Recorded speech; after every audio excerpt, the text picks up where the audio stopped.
Talks, the House of Odyssea.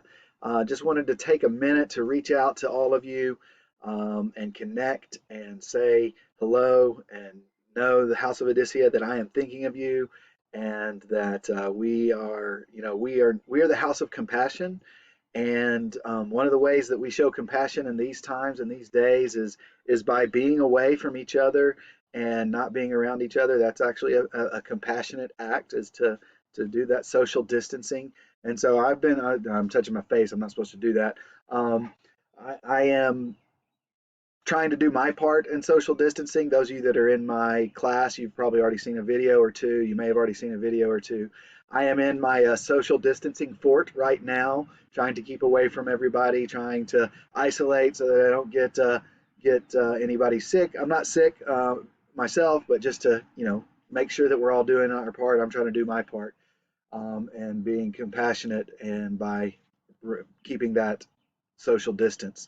But I've been thinking a lot about the House of Odyssea and compassion, and over the next weeks, and days, we're going to have a lot of opportunities to show compassion, primarily to our families.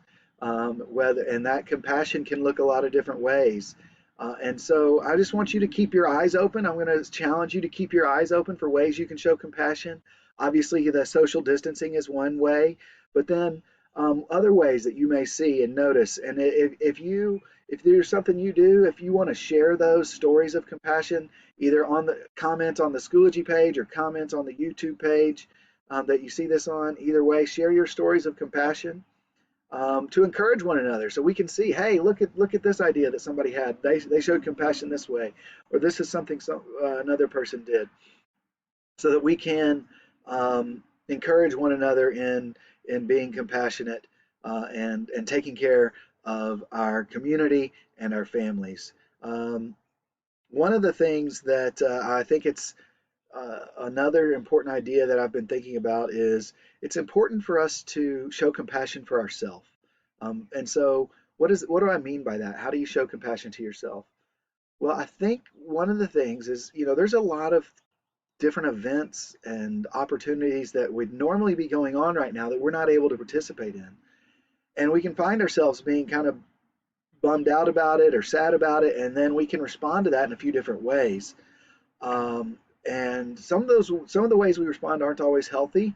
They're not always helpful for our relationships with others. We may get frustrated with people more easily. And so I think one of the ways you can show compassion to yourself is just acknowledging, yeah, I'm sad or I'm upset about this event or this thing that I'm not able to do because of the virus. And so acknowledging that sadness is important to recognize. Yeah, it's okay to be sad, but then after you've kind of acknowledged that, you don't move past it. You acknowledge it. You may feel that for a while, especially if it's like a sporting event, not just a single event, but a season that maybe has been canceled or something. Week after week, you're going to you may find yourself frustrated and sad over those things when you're not getting to go to games or practices or whatever other things that it may be. Just try to gain some perspective and remember it's okay to be sad about that, but then also remember, but the bigger picture, and that it's important to do these things and keep that perspective so that we can keep our community safe and keep our families safe. I can give you an example. Today is my daughter. She was supposed to be her 9-year birthday party.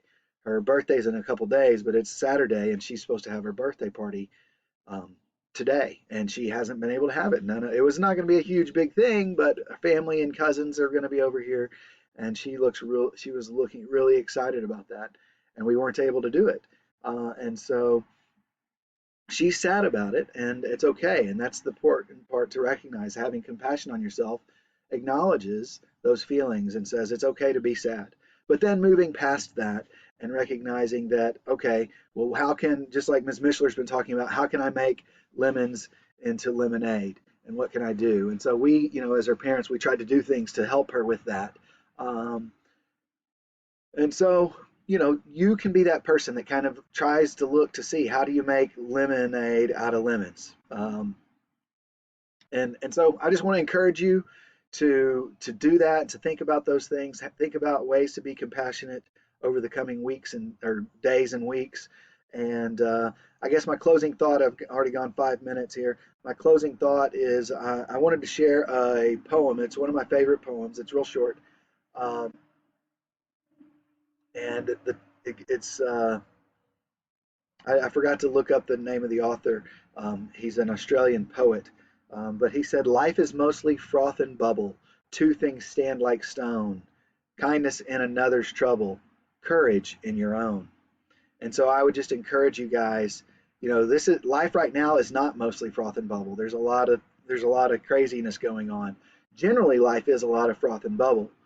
But right now, remember what will stand the test of time, stand like stone.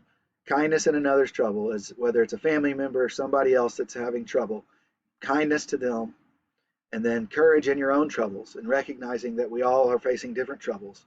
And so having courage in those and showing compassion to others in theirs.